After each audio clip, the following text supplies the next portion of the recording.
Bonjour. Minecraft, un jeu que j'apprécie beaucoup, voire même énormément même. Depuis ces dernières années, il y a eu plein de mises à jour qui se sont succédées, toutes à peu près pas mal hein, pour la plupart, malgré deux trois ajouts assez indésirables. Mais c'est de la merde!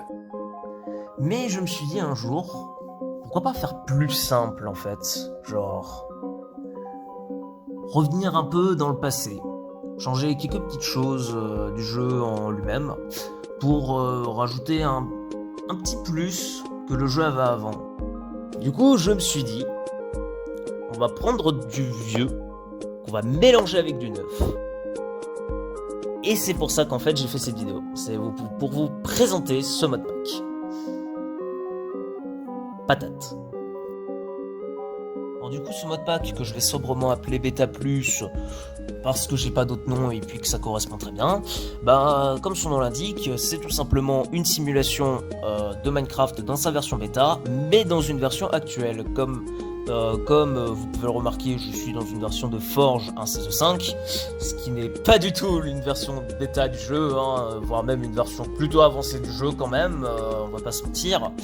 Bah tout simplement j'ai fait en fait en sorte de modifier plusieurs trucs du jeu pour qu'on soit dans l'ambiance de Minecraft bêta, mais avec des ajouts à l'heure actuelle qui pour moi sont quand même assez indispensables, comme par exemple la nage, le nether, 2-3 nouvelles mécaniques qui sont quand même vachement moins frustrantes qu'à l'époque, bref. Mais en gros, pour expliquer à peu près comment j'ai fait ça, bah déjà dans les modes, j'ai pris le mode Beta Days qui permet d'ajouter 2-3 trucs comme par exemple mettre les arcs de l'époque, ensuite après tout simplement rajouter le brouillard et la luminosité de l'époque, ce qui est quand même très bien pour l'immersion. Pour les textures, ce que j'ai fait, bah, c'est simple, j'ai pris deux textures packs qui modifient complètement les textures du jeu, voire même les nouvelles textures actuelles dans le style rétro de Minecraft, donc du coup dans le style de la bêta du jeu pour la plupart des blocs. Même les mobs actuels sont eux aussi modifiés, ce qui donne des fois des résultats assez particuliers, hein. Ceux qui ont fait ce texture pack, je leur dis chapeau.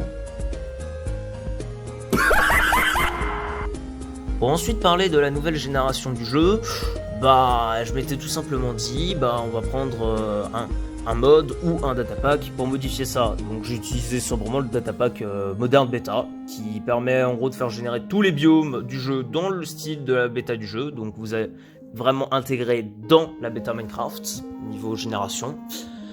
Pour parler après des mécaniques, bah c'est comme Minecraft 1.16.5 hein, niveau des mécaniques, hein, ça change pas énormément, si ce n'est que j'ai quand même fait en sorte de rajouter pas mal de modes utiles, comme par exemple Waystones, que j'ai édité d'ailleurs la texture de Waystone pour que ça fasse rétro, Alex Mobs pour ajouter des créatures assez utiles quand même au jeu qui apparaissent un peu sur la map, et reproposer de structures pour tout simplement qu'il y ait un peu plus d'ambiance quand on se balade dans le monde. D'ailleurs, Spartan Weaponry que j'ai ajouté exprès pour qu'il y ait un peu plus d'armes dans le jeu, ce qui comme ça bah, variera pas mal le gameplay. Et pour les monstres, parce que je m'étais dit que les monstres de base, ça serait pas drôle, sinon j'ai rajouté Special Mobs qui prend tous les monstres du jeu et leur ajoute énormément de variantes, ce qui rajoutera pareil de l'ambiance dans le gameplay la nuit et permettra aux joueurs d'avoir un peu plus de challenge. Après, bah sinon, j'ai intégré quand même des modes assez inédits, parce qu'il y a des modes qui ne sont pas sur CurseForge, qui sont dans le mode pack, que je vais vous présenter vite fait les mécaniques, hein, qui sont quand même assez sympas, et surtout que ça rend des mobs qui dans le jeu de base sont complètement inutiles, bah ça les rend utiles en fait. Comme par exemple pour commencer avec le panda. Alors, dans le jeu de base, vous pouvez, comme vous le savez tous, c'est des bestioles qui se baladent dans les jungles de bambou. Qui après, bah, niveau utilité, c'est le néant absolu. Hein. Tout ce que ça fait, c'est que vous dépensez du bambou pour rien. Hein. Bah, je m'étais dit, on va faire en sorte que ça devienne des agriculteurs. Ouais, Ouais, je sais que c'est un peu bizarre comme ça, mais en gros les pandas ils ramassent comme vous le voyez, bah ils ramassent tout simplement du blé. Et une fois qu'ils ont ramassé les cultures, bon ça va être patates, carottes, etc., ils les mettent dans un coffre, ce qui permet quand même de mieux optimiser le tout, et c'est ce qui leur donne une utilité de servir plus ou moins d'entonnoir sur pattes. Et bah après, sinon, ils n'ont pas besoin de carburant ou quoi, hein, ils peuvent faire ça tout seuls d'eux-mêmes. Après, pour parler des ours polaires, qui est d'ailleurs pour moi un mob Minecraft qui est extrêmement oubliable, bah je m'étais dit, on va tout simplement faire en sorte qu'on puisse l'apprivoiser. Voilà. En gros, via une morue dorée, qui se crafte plus ou moins comme la carotte dorée hein, dans le jeu de base, bah en gros, on peut apprivoiser les ours polaires avec. Et après, bah niveau comportement, bah c'est comme un chien Minecraft, hein, sauf que la seule différence, c'est quand vous les faites se reproduire avec du saumon, le petit n'est pas apprivoisé. Et petit truc où il faut faire attention, c'est que les parents sont extrêmement protecteurs envers leurs petits, même s'ils sont apprivoisés. Voilà, comme ça au moins vous êtes prévenus et vous savez comment faire.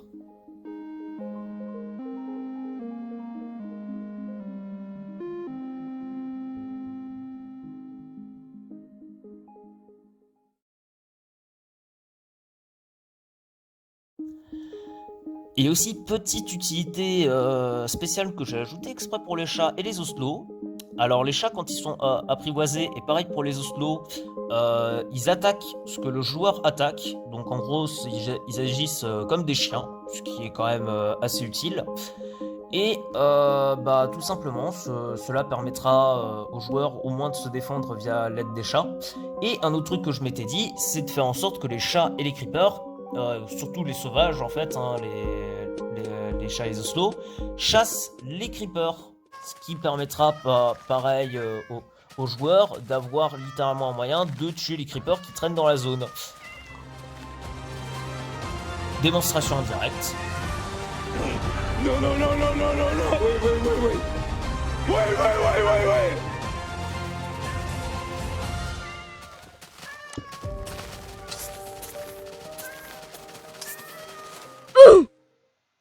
Nice. Pour parler des boss, bah le Wither il ne change absolument pas, il reste le même.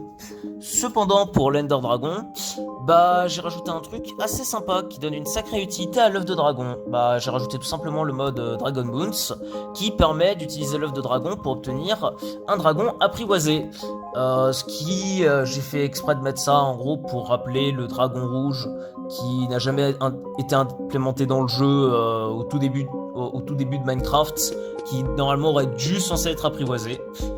Et après bah en même temps j'ai profité aussi de mettre un mode qui permet de faire en sorte que les géants spawnent et ont une IA, ce qui est bien. Et surtout que ça va permettre en fait de les rendre utiles et de mettre une sacrée menace pour le joueur quand même. Bon, heureusement pour vous, il brûle le jour, donc ça va. Alors une petite aparté que je voulais quand même dire, c'est que dans le mode que j'ai créé, j'ai tout simplement rajouté de nouveaux crafts au jeu, dont un craft pour le trident, la selle et l'œuf d'Under Dragon si jamais vous voulez avoir plusieurs dragons, ce qui peut être assez sympa. Par contre, c'est pas donné, ça c'est sûr. Mais même pareil pour la laisse et le neptag, ils ont aussi leur propre crafts, pour tout simplement rajouter un côté un peu plus simple pour les trouver dans le jeu, vu que des fois c'est quand même assez dur de trouver ça dès le début de game. Bah là au moins ce sera tout à fait possible et très accessible si vous avez les ressources qu'il faut, qui sont des ressources premières assez faciles à trouver en général. Donc bah voilà, j'ai fait le tour. Donc je vais faire exprès de pas tout dire de ce qu'il y a dans le modpack pour laisser un minimum de découverte aux personnes auxquelles je jouais. Mais sinon, j'ai dit le plus important. Donc bah merci à ceux qui ont regardé cette vidéo. Et j'espère que vous amuserez bien sur le modpack. Donc le lien de la map, du modpack et des texture packs, c'est dans la description. Il y aura tous les liens qu'il faut. Donc bah sur ce, passez une bonne journée.